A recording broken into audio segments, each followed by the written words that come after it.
नमस्कारम साथियों, मैं आज RSCIT एग्ज़ाम 29 मार्च को होने वाली है। उसके लिए इम्पोर्टेंट पर्सन लाया हूँ। टॉपिक आज का रहेगा अपना इनपुट डिवाइस, आउटपुट डिवाइस, इसके अलावा आपकी मेमोरी। तो हम स्टार्ट करते हैं। ये पहला पर्सन है, निम्न में से कौन सा इनपुट डिवाइस नहीं है? इनपुट डिवाइस, देखिए इनपुट डिवाइस क्या होता है। इनपुट डिवाइस ऐसे उपकरण होते हैं जिनके द्वारा हम कंप्यूटर में डाटा इनपुट करते हैं या कंप्यूटर को आदेश देते हैं, उन्हें हम कहते हैं इनपुट डिवाइस। अब आदेश हम देते हैं कीबोर्ड की सहायता से देते हैं, माउस की सहायता से देते हैं, स्कैनर की सहायता से भी हम इनपुट देते हैं, क्योंकि स्कैनर क्या करने में काम आता है, अपने स्कैन करता है डॉक्यूमेंट्स को, अपने जो भी कागज़ होते हैं उनको हार्ड कॉपी को सॉफ्ट कॉपी में चेंज करता है। हार्ड कॉपी को सॉफ्ट कॉपी में स्कैनर आपका चेंज करता है। ये तो तीनों की तीनों हो गए अपने इनपुट डिवाइस। अब प्रश्न पूछा है नहीं है, इनपुट डिवाइस नहीं है। तो मॉनिटर क्या होता है? आपको स्क्रीन होती है मॉनिटर, जिस पे आपको दिखाई देता है, चित्र आते हैं स्क्रीन के ऊपर, वो तो आपका मॉनिटर। तो अपना आंसर हो जाएगा मॉनिटर, इसमें इनपुट डिवाइस नहीं है। आउटपुट डिवाइस बता दूं आपको, इनपुट डिवाइस तो होता है जो कंप्यूटर में हम जिनके द्वारा आदेश देते हैं, और आउटपुट डिवाइस ऐसे उपकरण होते हैं जिनकी सहायता से हम परिणाम प्राप्त करते हैं। ऐसे उपकरण जिनकी सहायता से हम परिणाम प्राप्त करते हैं, जैसे कि LCD, LED, monitor, printer, speaker आदि। फिर देखिए सेकंड पर्सन है आपका, जॉयस्टिक और ट्रैक बॉल में मुख्यतः समानता क्या होती है? जॉयस्टिक गेम खेलने के काम में आता है, ट्रैक बॉल, दोनों के दोनों आपके जॉयस्टिक और ट्रैक बॉल इनपुट डिवाइस होते हैं। दोनों में क्या होता है? कर्सर कंट्रोल होता है आपका। दोनों में क्या है? आपका कर्सर कंट्रोल होता है। आउटपुट डिवाइस होते हैं दोनों? नहीं। स्टोरेज डिवाइस होते हैं? नहीं। प्रिंटर होता है? नहीं। तो दोनों होते हैं आपके कर्सर कंट्रोल डिवाइस होते हैं अपने जॉयस्टिक और ट्रैक बॉल। प्रश्न कई बार पूछ लिया जाता है कि सबसे सर्वाधिक उपयोग किया जाने वाला गेम्स में, यानी खेलते समय सर्वाधिक उपयोग किया जाने वाला स्टिक होता है या इनपुट डिवाइस होता है, उसका नाम होता है आपका जॉयस्टिक। उसका नाम आएगा आपका जॉयस्टिक। याद रखना, ये प्रश्न काफ़ी बार पूछा गया है। लाइट पेन CRT और LCD दोनों पर काम करता है? नहीं, लाइट पेन CRT और LCD दोनों पर काम नहीं करता। ये कथन गलत है, ये कथन गलत है आपका। फिर देखिए MICR, OCR और OMR किस श्रेणी की डिवाइस है? ये तीनों की तीनों होती है अपने input device. MICR magnetic ink character recognition, OCR optical character reader, OMR optical mark reader. ये सब किस प्रकार की डिवाइस है? ये सब है आपके इनपुट डिवाइस होते हैं। फिर नेक्स्ट क्वेश्चन है, टच स्क्रीन किस प्रकार का डिवाइस है? टच स्क्रीन इनपुट भी होता है और आउटपुट भी होता है, क्योंकि मोबाइल में जो आपका टच स्क्रीन होता है उससे आप आदेश देते हैं, कुछ टाइप करना होता है तो आप वहाँ से आप आदेश दे देते हैं। लेकिन जब आपको परिणाम रिजल्ट मिलता है तो वह भी आपको टच स्क्रीन पर ही शो होता है। इसलिए क्या हो गया, आपका इनपुट भी है और आउटपुट भी है, दोनों आपका आंसर हो जाएगा अपना। और यदि इनपुट और आउटपुट दोनों नहीं दे रखा हो तो फिर इनपुट और आउटपुट में से एक ही दे रखा होगा, वो आपका सही हो जाएगा। आंसर सही करना है वो आपको। तो अब देखिए छठा प्रश्न है, स्कैनर और bar code reader. Bar code reader अभी आया था BCR की फुल फॉर्म होती है बार कोड रीडर में मुख्यतः समानता क्या है? तो देखिए दोनों इनपुट डिवाइस होते हैं, सही है बात। दोनों क्या होते हैं? अपने इनपुट डिवाइस होते हैं। Output device, storage device, RAM device. ये आपको ऑप्शन देखने हैं थोड़े बहुत, जैसे कि इनपुट डिवाइस से पहला ऑप्शन ही आ गया अपना, तो फिर नीचे नहीं आएगा वो ऑप्शन। नहीं तो अगर इस टाइप के ऑप्शन होंगे तो फिर उपरोक्त से भी आएगा अपने पास। तो अपना आंसर यही खत्म हो जाएगा इसका। तो दोनों इनपुट डिवाइस होते हैं, स्कैनर और बारकोड रीडर। फिर अगला क्वेश्चन है, वेब कैमरा और माइक्रोफोन किस श्रेणी में आते हैं? वेब कैमरा किस काम में आता है? माइक्रोफोन किस काम में आता है अपने? ये दोनों के दोनों अपने डिवाइस होते हैं इनपुट डिवाइस। वेब कैमरे में हम देखिए, वेब कैमरा भी जो होता है ना आपका, वो इनपुट डिवाइस भी होता है और आउटपुट डिवाइस भी होता है, दोनों होता है वेब कैमरा। लेकिन माइक्रोफोन जो होता है आपका, वो सिर्फ इनपुट का काम ही करता है अपना। तो अपना आंसर हो जाएगा कि दोनों कौन से होते हैं? आपके इनपुट डिवाइस होते हैं। फिर देखिए जॉयस्टिक और लाइट पेन, ये होते हैं आपके इनपुट डिवाइस। ये रिपीट हो गया प्रश्न। OCR और MICR में क्या अंतर है? देखिए OCR optical character reader, MICR magnetic ink character reader. में क्या अंतर है? OCR टेक्स्ट पढ़ता है, MICR नंबर पढ़ता है। नहीं, OCR नंबर पढ़ता है, MICR टेक्स्ट पढ़ता है। दोनों टेक्स्ट पढ़ते हैं, दोनों नंबर पढ़ते हैं। तो इसका आंसर हो जाएगा अपना OCR टेक्स्ट पढ़ता है, MICR नंबर पढ़ता है। OCR आपका टेक्स्ट पढ़ता है और MICR आपके नंबर पढ़ता है। फिर देखिए स्कैनर और OCR में क्या अंतर है? स्कैनर इमेज लेता है, OCR टेक्स्ट में बदलता है। OCR इमेज लेता है, स्कैनर टेक्स्ट में नहीं। तो इसका आंसर हो जाएगा आपका ए ऑप्शन हो जाएगा। स्कैनर क्या करता है? आपके इमेज को, जो आपके पास फ़ोटो है हार्ड कॉपी में, उसको स्कैन करके सॉफ्ट कॉपी में चेंज करता है स्कैनर। और एक होता है आपका OCR जो क्या करता है? ऑप्टिकल करेक्टर रीडर, यानी कि ये तो सिर्फ करेक्टर को ही रीड करता है, यानी टेक्स्ट को ही चेंज कर पाता है। तो ऑप्शन ए अपना सही है। प्रिंटर और प्लॉटर किस श्रेणी में आते हैं? प्रिंटर भी आउटपुट डिवाइस होता है और प्लॉटर भी आपका आउटपुट डिवाइस होता है। तो प्रिंटर और प्लॉटर किस श्रेणी में आते हैं? आउटपुट डिवाइस में आते हैं आपके। प्रिंटर क्या होता है? यह सॉफ्ट कॉपी को हार्ड कॉपी में चेंज करता है। इसके अंदर का जस्ट अपोजिट होता है आपका प्रिंटर। इसके अंदर इनपुट डिवाइस है, प्रिंटर आपका आउटपुट डिवाइस होता है।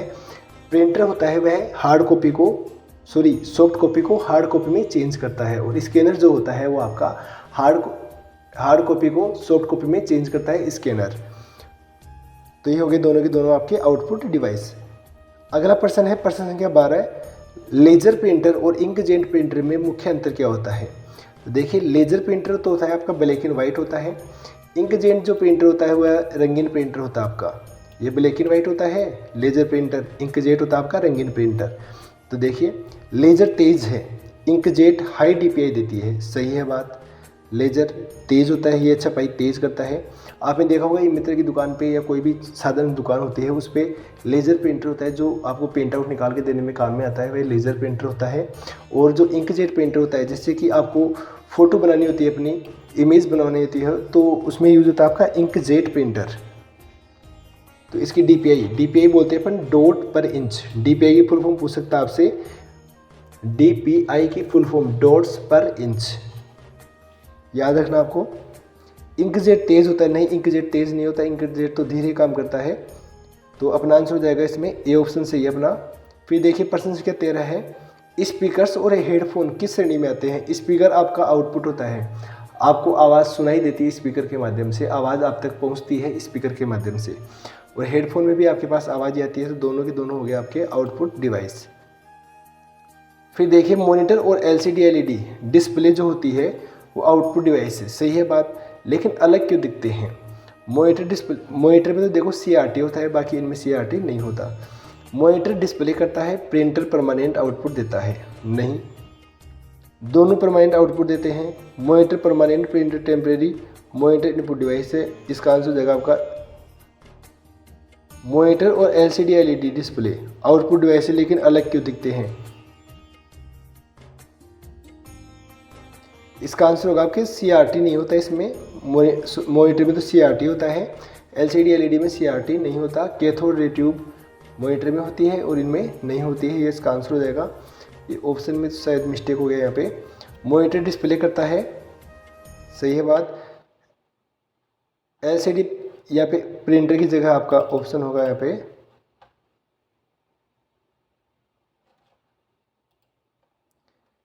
पे आएगा आपका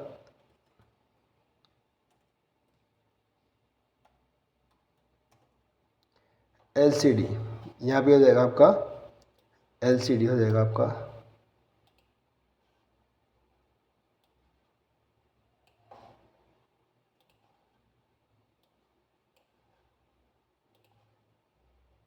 तो ऑप्शन अपना ए हो जाएगा। फिर देखिए प्लॉटर का मुख्य उपयोग क्या है? प्लॉटर का मुख्य उपयोग क्या है? प्लॉटर एक आउटपुट डिवाइस होता है। प्लॉटर क्या करता है? इंजीनियरिंग ड्राइंग को बनाता है, इंजीनियरिंग ड्राइंग को बनाता है। सबसे अच्छी ड्राइंग जो बनाता है वो होता है प्लॉटर। सबसे अच्छे, यानी कि प्रश्न पूछेगा आपसे, आर्टिस्ट स्पेशलिस्ट जो होते हैं इंजीनियर वाले, वो कौन से प्रिंटर का प्रयोग करते हैं? तो आपको आंसर करना है उसमें प्लॉटर का प्रयोग करते हैं। फिर है अगला, स्पीकर्स में वॉल्यूम और साउंड क्वालिटी किससे प्रभावित होती है? तो स्पीकर में वॉल्यूम और साउंड क्वालिटी किससे प्रभावित होती है? वो होती है फ्रीक्वेंसी रिस्पॉन्स से होती है आपकी, वोट एंड फ्रीक्वेंसी रिस्पॉन्स से आपकी होती है। इसके अलावा मैं बता दूं आपको, देखिए DPI डॉट्स पर इंच और PPM पेजेज पर मिनट, पेजेज पर मिनट। DPI डॉट्स पर इंच, DPI से हम प्रिंटर की गुणवत्ता को नापते हैं DPI के माध्यम से, और PPM जो होता है वह लेजर जो प्रिंटर है अपना उसकी स्पीड को बताता है, पेजेज पर मिनट, 1 मिनट में कितने पेज प्रिंट कर रहा है। इसके अलावा रैम और रोम ये अपनी इनपुट, ये अपना प्राइमरी मेमोरी का हिस्सा है।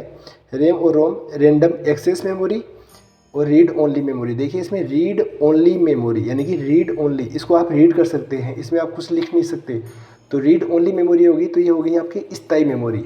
स्थायी मेमोरी होती है रीड ओनली मेमोरी। और रैंडम एक्सेस मेमोरी ये आपकी रैंडमली होगी, अस्थायी मेमोरी हो गई आपकी। फिर है कैश मेमोरी, सबसे तेज मेमोरी जो होती है वो होती है अपनी कैश मेमोरी। फिर देखिए LCD और LED में मुख्य अंतर क्या होता है। LCD और LED में जो मुख्य अंतर होता है अपना, LED backlight, LCD liquid crystal. फिर दोनों समान, LED volatile, LCD non volatile, नहीं स्थायी अस्थायी नहीं होती। LED में इनपुट होती है आउटपुट होती है। तो इसमें ऑप्शन ए आपका सही हो जाएगा, ऑप्शन के अनुसार आपका हो जाएगा ए ऑप्शन सही है। LCD की फुल फॉर्म होती है लिक्विड क्रिस्टल डिस्प्ले और LED की होती है लाइट एमिटिंग डायोड। LED की फुल फॉर्म होती है लाइट एमिटिंग डायोड और LCD होती है लिक्विड क्रिस्टल डिस्प्ले। मॉनिटर का रिफ्रेश रेट क्यों महत्वपूर्ण होता है। स्क्रीन फ्लिकर करने के कम करने के लिए, डाटा स्टोर के लिए, प्रिंटर स्पीड बढ़ाने के लिए, रैम बढ़ाने के लिए। तो इसका हो जाएगा स्क्रीन। मॉनिटर स्क्रीन का काम ही करता है अपना, तो अपना आंसर हो जाएगा स्क्रीन फ्लिकर कम करने के लिए रिफ्रेश रेट महत्वपूर्ण होती है मॉनिटर के अंदर। अगला प्रश्न है DPI और PPM प्रिंटर में क्या दर्शाता है। DPI डॉट्स पर इंच, ये तो आपके PPM पेजेज पर मिनट, ये तो आपकी स्पीड बताता है PPM तो, और ये DPI होती है जो प्रिंट की क्वालिटी आपको बताता है। तो इसका ऑप्शन ए सही हो जाएगा आपका। DPI प्रिंट की क्वालिटी बताता है डॉट्स पर इंच और PPM पेजेज पर मिनट ये क्या बताता है, पेज निकालने की कैपेसिटी बताता है, स्पीड को दर्शाता है PPM। लेजर प्रिंटर की स्पीड नापते हैं हम PPM के माध्यम से, और जो भी प्रिंटर होते हैं उनकी गुणवत्ता को नापते हैं हम DPI के माध्यम से। मॉनिटर वगैरह LCD LED होती है उनकी हम इसके माध्यम से ही उनकी गुणवत्ता को, प्रिंट क्वालिटी को अपन नापते हैं। फिर देखिए टच स्क्रीन क्यों इनपुट आउटपुट दोनों है, क्योंकि टच स्क्रीन में डाटा इनपुट भी करते हैं और डिस्प्ले आउटपुट होती है। तो इसका आंसर अपना यही हो जाएगा कि दोनों काम करता है। ड्राम और SRAM में मुख्य अंतर क्या है। DRAM dynamic random access memory, dynamic random access memory ये गतिशील होती है और SRAM स्थिर होती है। एस की फुल फॉर्म होती है static, static random access memory, यानी स्थिर रैम और गतिशील रैम। तो देखिए ड्राम को रिफ्रेश करना पड़ता है, SRAM को नहीं करना पड़ता, ये सही है इसकी। SRAM रिफ्रेश करना पड़ता है, नहीं ये हो जाएगा इसका। ड्राम रिफ्रेश करना पड़ता है और SRAM को नहीं करना पड़ता, ऑप्शन ए आपका करेक्ट आंसर हो जाएगा। फिर देखिए कैश मेमोरी CPU में के पास क्यों होती है। कैश मेमोरी CPU के पास डाटा एक्सेस स्पीड बढ़ाने के लिए होती है। डाटा एक्सेस स्पीड बढ़ाने के लिए कैश मेमोरी के पास जो होती है वो CPU के पास में लगी होती है। फिर देखिए वर्चुअल मेमोरी क्या करती है। वर्चुअल जो मेमोरी होती है वह सेकेंडरी मेमोरी को रैम की तरह यूज करती है। वर्चुअल मेमोरी जो होती है वह सेकेंडरी मेमोरी को रैम की तरह यूज करती है। फिर अगला क्वेश्चन है रैम, रोम और कैश में सबसे तेज मेमोरी, सबसे तेज मेमोरी का नाम आती है आपका हो जाएगा कैश मेमोरी। सबसे तेज मेमोरी जो होती है वह होती है आपकी कैश मेमोरी। मैं बता दें फुल फॉर्म इनकी, रैंडम एक्सेस मेमोरी, रैंडम है ये तो अस्थायी मेमोरी है। रीड ओनली, रीड ओनली यानी कि सिर्फ पढ़ सकते हो आप, ये तो हो गई ये स्थायी मेमोरी। और ये सबसे तेज मेमोरी होती है आपकी कैश मेमोरी। कैश मेमोरी ही आपके CPU की स्पीड को भी बढ़ाती है। फिर देखिए EEPROM और फ्लैश मेमोरी में अंतर। EEPROM तो दोनों में अंतर, दोनों किसके हैं, रोम के, इससे रोम के भाग दोनों। Electronic erasable programmable read only memory और दूसरी है आपकी flash memory, electrical erasable programmable read only memory. इसका फुल फॉर्म आपका तो देखिए EEPROM बाइट लेवल पर write, flash block level, flash byte level पर राइट, EEPROM ब्लॉक लेवल, दोनों वोलेटाइल होते हैं, दोनों इनपुट डिवाइस है। तो ये हो जाएगा आपका EEPROM बाइट लेवल पर राइट होती है और फ्लैश ब्लॉक लेवल होता है इसका। फिर देखिए रोम और रैम में मुख्य अंतर क्या है। रोम और रैम में मुख्य अंतर क्या है। रोम नॉन वोलेटाइल अपरिवर्तनीय होती है, रोम अपरिवर्तनीय, और रैम क्या होती है आपकी परिवर्तनीय होती है। ये दोनों में अंतर है। इसकी फुल फॉर्म में दिख जाएगा आपको यहाँ पे, ओनली आएगा सिर्फ, यानी कि ओनली, जिसे आप रीड कर सकते हैं सिर्फ और सिर्फ, यानी कि अपरिवर्तनीय हो गई वो। तो ये हो गई आपकी नॉन वोलेटाइल। अब देखिए 27वां प्रश्न है, SRAM और DRAM किस लिए उपयोग होती है। तो SRAM और DRAM, SRAM CPU की कैश मेमोरी के रूप में उपयोग होती है और DRAM मेन मेमोरी के रूप में उपयोग होती है। सही है दोनों आंसर आपका, यानी कि ऑप्शन ए आपका सही है। SRAM परमानेंट स्टोरेज नहीं, दोनों इनपुट डिवाइस आउटपुट डिवाइस नहीं। फिर देखिए सेकेंडरी मेमोरी का उद्देश्य क्या है। डाटा को स्थायी रूप से स्टोर करना, सही है बात। CPU की स्पीड को बढ़ाना, प्रिंटर कंट्रोल करना, नहीं। आपका ऑप्शन ए से हो जाएगा। डाटा को स्थायी रूप से स्टोर करना ही क्या है, सेकेंडरी मेमोरी का काम होता है। जैसे कि आपकी हार्ड डिस्क ड्राइव हो गई, CD हो गई, DVD हो गई, ये सब क्या है आपकी पेन ड्राइव वगैरह, ये सब होते हैं आपकी सेकेंडरी मेमोरी। फिर देखिए कैश मेमोरी किस प्रकार की होती है। कैश मेमोरी आपकी वोलेटाइल होती है और हाई स्पीड में काम करने वाली होती है। ये तो मैंने बता रहा हूँ मैं बार बार कि हाई स्पीड से काम करती है आपकी कैश मेमोरी। फिर देखिए वर्चुअल मेमोरी किसे बढ़ाती है। रैम, रोम, कैश और रजिस्टर। तो ये बढ़ाती है रैम को बढ़ाती है। रैम की जगह पे काम करती है वर्चुअल मेमोरी, सेकेंडरी मेमोरी के रूप में काम करती है। सेकेंडरी मेमोरी के रूप में काम करती है आपकी वर्चुअल मेमोरी, जो कि रैम की जगह पे काम करती है आपकी। फिर स्टोरेज यूनिट्स का सही क्रम। तो देखिए सबसे छोटा बड़ा, उससे बड़ा कौन सा है। तो मैं आपको इसी में बता दूं, सबसे छोटा होता है आपका KB, किलोबाइट इसकी फुल फॉर्म होती है। जब 1024 KB इकट्ठे होते हैं, जब 1024 KB इकट्ठे होते हैं आपके, तो 1 MB बनता है। और जब 1024 MB इकट्ठे होते हैं तो आपका 1 GB बनता है। और जब 1024 GB इकट्ठे होते हैं तो आपका बनता है 1 TB। तो देखिए सबसे छोटा क्या है, KB है, इससे बड़ा MB है, इससे बड़ा GB है और इससे बड़ा TB है। तो ऑप्शन ए आपका लॉक हो जाएगा। यहाँ पे आपका एकदम करेक्ट आंसर हो जाएगा ऑप्शन ए।